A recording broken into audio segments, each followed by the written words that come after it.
y'all, so as you can tell by the title of this video, today we are going to be talking about what you should know as a cardiac nurse. I had several people ask me over the years to make a specific video dedicated to this, and so I'm just going to get into it. I am a cardiac nurse. It's my specialty. I actually really enjoy it because it is very specific, but I feel like this video can help you if you are on a telemetry floor, even if you are on a med surg floor and you have cardiac patients, or maybe you're in a cardiac step down unit.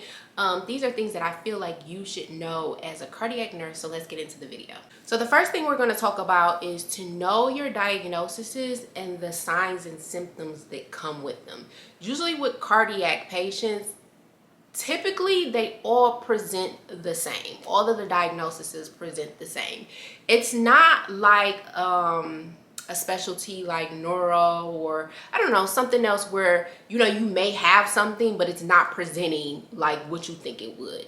So when it comes to cardiac, typically if somebody is short of breath, weight gain, chest pain, palpitations, like those all of those symptoms come with a certain diagnosis. And sometimes people may have all of them together and they may come in with several different diagnoses. But I find that when I know a certain diagnosis, for instance, say somebody comes in with CHF, chronic heart failure, or maybe even acute heart failure, this is a new onset for them. Typically, they're going to come in with weight gain, or they're going to come in with shortness of breath because they're just filled with fluid. And so I feel like when you know certain diagnoses, it makes it easier for you to understand the treatment plan. Because I go to a lot of hospitals where, like, in the ED, the doctors are not writing their notes or their H&P as soon as they see the patient. And so sometimes you just kind of have to use your common sense to say, okay, because when the patient comes up, they want to know the plan of care, and they probably told them down in the ED, or maybe they haven't, but it also helps for you to know when you come up, like, okay, so we're going to diurese you today.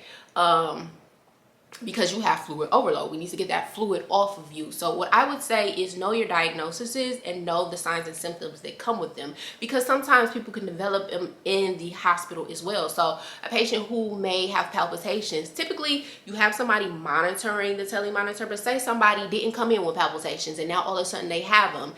That may mean that they may be in A-fib, and you'll be able to see it on the monitor, and then there's a treatment plan associated with that. Or if somebody comes in with chest pain, understand that those signs and symptoms may be a diagnosis of an STEMI, and then the treatment plan for that. So I would say know your diet, and they teach you this in school. This is one of the few things that they actually teach you in school that is useful. But know your diagnoses and know the signs and symptoms that come with each of those. So it kind of just makes your job easier. Like, I already know if I see a diagnosis of an STEMI, I already know what the treatment plan is. CHF, I know what the treatment plan is. A-fib, I know what the A-fib RVR, I know what the treatment plan is for it, because I already knew the signs and symptoms. They've already diagnosed the patient. So once the patient comes up here, I already know what we're going to do. Which brings me to my next point.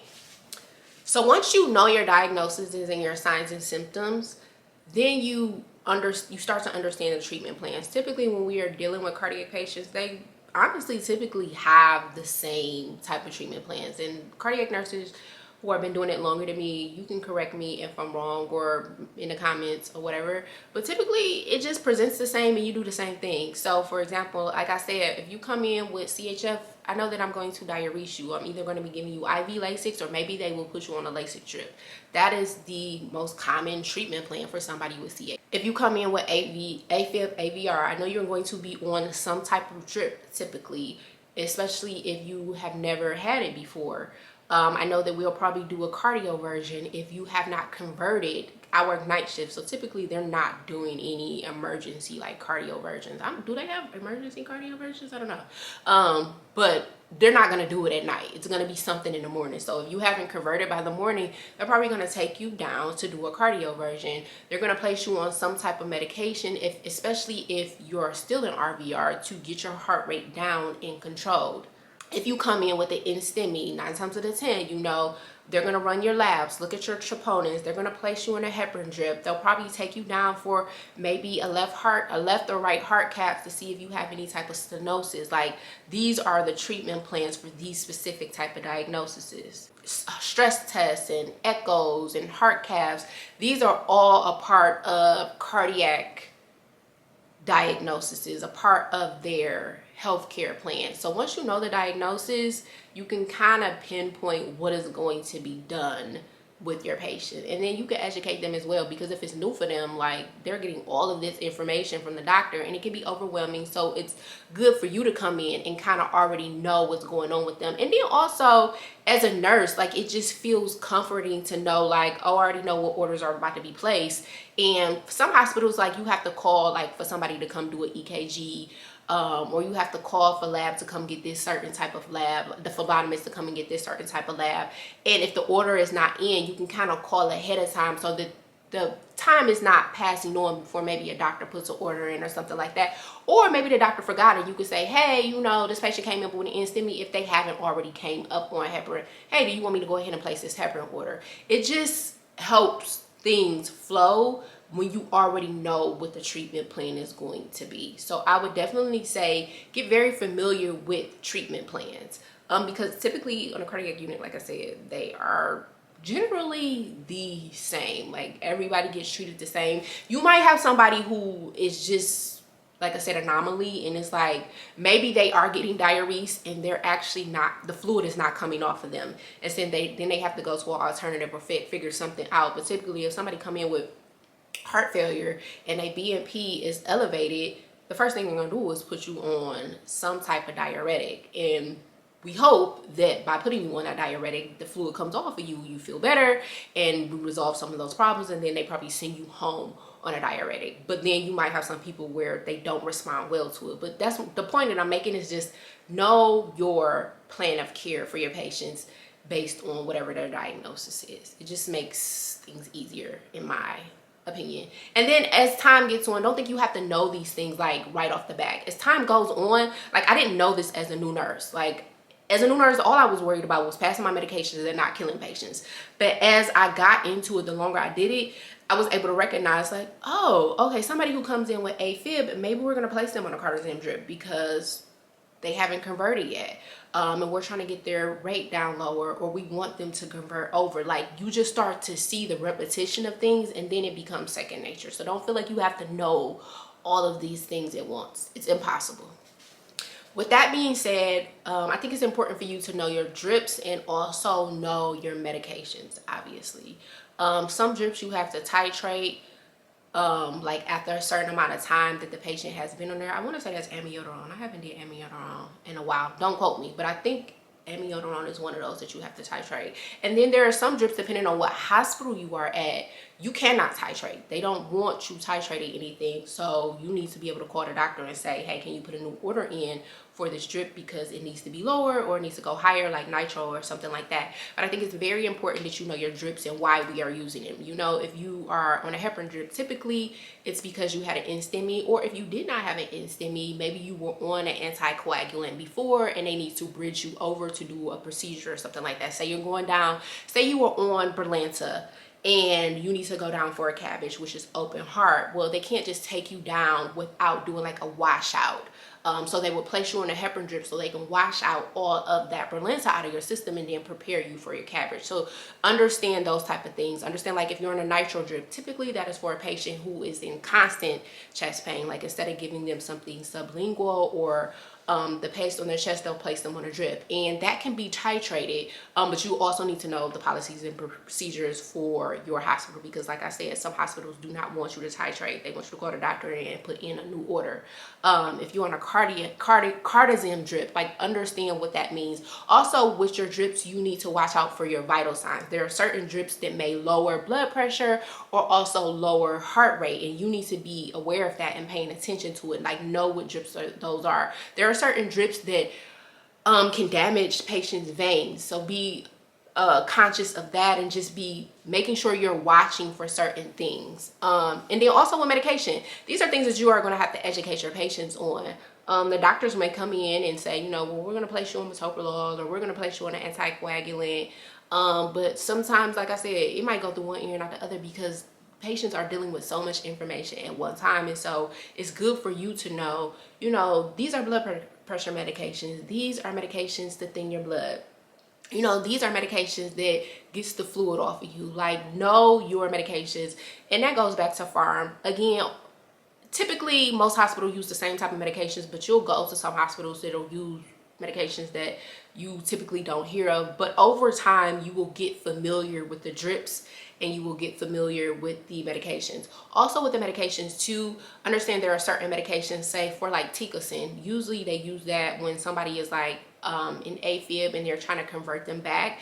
And so with Ticocin, you have to know that once you give that patient that medication, you have to do an EKG 2 to 3 hours after, so that they can know if they want to give the next dose. So those are medications that like you need to be aware of when you see it on a MAR, that you're not just giving it, there's a follow-up action that goes with that. Because I've worked at a hospital before where there was no nursing order, there was no order for an EKG after. It was just something that I knew in my mind, like, okay, I'm giving Ticocin, I need to go ahead and order an EKG 2 to 3 hours after. So kind of just be familiar with your medications, your drips, how you use them, what you need to look out for. It'll just make your job much easier. Again, these things will come with time. I don't want y'all to feel like, oh my God, I gotta know all of this stuff today. No, I've learned this stuff over time. And honestly, if because I travel, a lot of these medications, like sometimes, like it had been years since I had used Ticocin in a hospital, and I just have to like remind myself, like, oh, okay, I had to, that's what I have to do with that. So don't feel like you have to learn everything all at once. Like, be patient with yourself and learning this. It's a lot of information, but this is just me giving you guys tips on what I feel like will help you as you go through this journey as a cardiac nurse. All right, so next, when it comes to just being a cardiac nurse, I think you should be familiar with the procedures that your patients are going to go through. I'll be honest, like, I don't know exactly what happens in certain procedures, but I know why a person is getting a certain procedure. So if they have any questions pertaining to like, oh, when I go down here, this is going to happen, that's what the doctor is for. I just know why you would be getting a certain procedure. So for example, if a patient is getting a heart cath, I know that typically they're checking for some type of blockages, and if they can, they'll place some stents. Typically that is a procedure that is kind of like in and out. Honestly, some patients do it not outpatient, but they'll have it scheduled. It's not necessarily always an emergency. And so I tell patients, you know, if I get somebody who had a heart cath, left or right heart cath, if we do fine tonight, you'll be out of here in the morning. They'll place you on your medication and then you'll go home. But with the heart cath, I also know too that I need to watch for bleeding. You know, depending on what site they go in, I need to understand, like if they went through the groin, that you're going to be on bed rest for a certain amount of time, and I will have to explain that to my patient. So knowing different procedures and what comes with them really helps you. Another one, if somebody needs an echo, I know that they're going to see looking for their injection fraction, how their heart pumps. That's an easy thing for me to explain to my patient.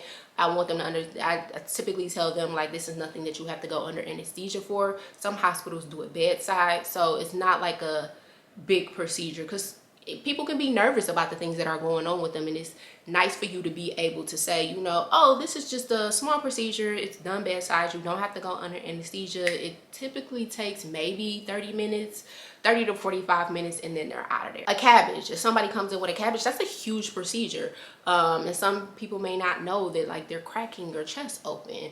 And it's not a procedure where you're going to be in and out of the hospital. Some hospitals, like, they'll have you on a cardiac floor, and then once you have your cabbage, they'll send you over to ICU because you need to be monitored more frequently. You need to have that one-on-one care. So I try to explain that to my patients as well. Don't think you're about to get this cabbage and then you go home. Especially if you are older, you may need rehab, you may need home health care to come help you now, because you're not about to be running a mile after you just had your chest cracked open. So it's good to understand, like, that this is a serious surgery and it's going to take time for you to heal. So if you need time off of work, if you need to get your family affairs in order, if you need somebody to come over, if you need to talk to, usually case management will come and talk to a patient and see, like, what their living arrangements are, if they have somebody to help them at home, and if not, like, let's get you in rehab. But again, that's another procedure that you should know typically how it's going to go, so that the patient can know the expectations for just their recovery. What we're going to talk about is devices. I couldn't even think of it. So when it comes to devices on a cardiac unit, typically LVADs, which I've never personally done with, and typically the LVADs are like the last resort. Like, you had stents or maybe a cabbage, like your heart is just really bad, and so they have to place you on an LVAD. life vests and Holter monitors, milrinone drips. Sometimes a lot of patients, if they're in heart failure, they will go home on a drip, which means they need to have some type of central line. So just understanding the different types of devices associated with cardiac patients. And I would also go on to add that it would probably benefit you to know exactly how the patient would be using those devices. Typically they have an educator come in and explain it to the patient, because when they go home they need to be able to do it on their own. There's not going to be a nurse there, or maybe they will have home health, but I mean, if you have healthy, able-bodied, you know, of right sound mind, and like you can go home and you can do these things on your own, but they will have an educator come in. But it's also good for you to know as a nurse how these devices operate. LVADs I've never dealt with, because in a hospital you have to have training on it. You have to know what all the numbers mean and all of that stuff, and know how to operate it, and they typically don't give that responsibility to nurses, like travel nurses, which I'm fine with. But as a staff nurse, just know what those things mean. I may be leaving out a lot more devices, but the point that I'm making is that know what type of device is associated with cardiac patients. I named the LVADs, the milrinone drips, and life vests, Holter monitors. Those are 3 that I can just think off of the top of my head that are associated with cardiac nurses. Also, be able to, when it comes to medications, be able to acknowledge like anticoagulants. Sometimes doctors, if a patient has a procedure, they don't always remember to hold certain anticoagulants. Sometimes very rarely though will a patient go down for a major procedure and not, you know, have some type of washout of the anticoagulant or placed on heparin before they go.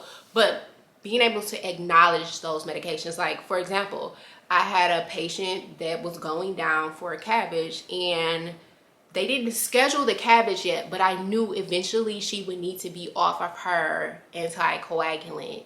And so it was scheduled for me to give it to her that night, but because I recognized the medication and I understood what the plan of care was, I called the doctor and was like, you know, hey, do you want me to give it? I knew he didn't want me to give it, but you know, you always gotta, you don't want, well, sometimes it just depends on what doctor you're talking to, but I was just like, hey, do you want me to give this medication or hold it? And he was like, oh yes, please hold that. And then after that, he went in and held the future medication. But being able to look at a medication and say, okay, I know what this is for, will help you not make mistakes, because even it's not the end all be all if you do give it, you know, like typically a patient shouldn't die. But that is just something that like sometimes the doctors miss. But again, I always say, ask questions. If you are ever questioning something, don't feel like, oh my God, this might be a stupid question, or duh. Ask. I'd rather you ask than feel a certain way afterwards because you didn't ask or you made a mistake. Always ask questions. Like, I feel like if you are a nurse and you get to a point where you don't ask questions, then like, that's dangerous, and we don't want to be dangerous out here because you work hard for your license, and so we want to keep it. Okay, y'all, so that is the end of the video. I hope it wasn't all over the place, because I feel like I was talking about a lot but it wasn't organized. So hopefully this video helped you if you are a nurse that is going on a cardiac unit, new nurse, or like I said, even if you are a med-surg and you have a cardiac patient. These are things that I found useful that helped me as I've gone along my career. Again, y'all know I love talking to y'all in the comments. If y'all have any questions or any thoughts about anything, let's chat down below. And until next time, I will see you guys later.